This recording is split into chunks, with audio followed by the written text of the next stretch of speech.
Why fear weakens leadership? Fear has always been a weapon of leadership. Psychologists call it the fastest way to control people because fear hijacks the brain. It shuts down creativity, silences questions, and forces obedience.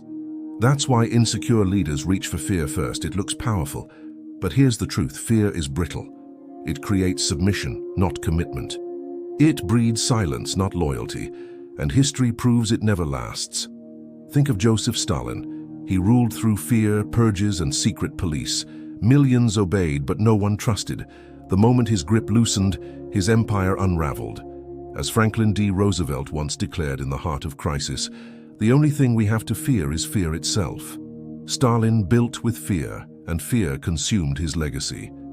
Adolf Hitler used fear to ignite a nation. He manipulated resentment, controlled through terror, and demanded blind loyalty. But his empire of fear collapsed under its own weight. Winston Churchill, who stood against him, reminded the world, "Courage is what it takes to stand up and speak. Courage is also what it takes to sit down and listen." Courage defeated fear. Even in recent times, leaders like Saddam Hussein clung to power through fear. For decades, he seemed untouchable, yet when fear lifted, his power vanished overnight. Now compare that with leaders who rejected fear. Nelson Mandela, after 27 years in prison, could have ruled with vengeance. Instead, he said, "Courage is not the absence of fear. It is inspiring others to move beyond it."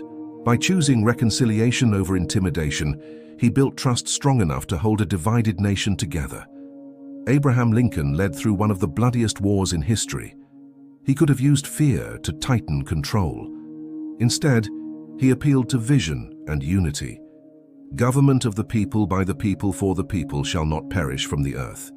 His leadership outlasted the storm because it wasn't built on fear. It was built on hope.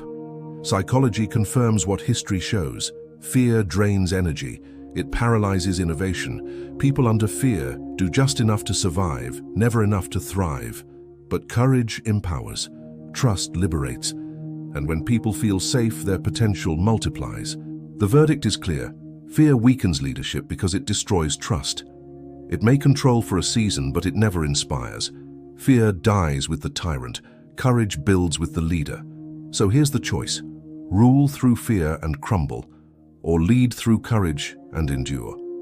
Because in the end, history buries fear, but courage is remembered forever. Thank you for watching. Don't forget to like, share, and subscribe so you never miss more powerful lessons.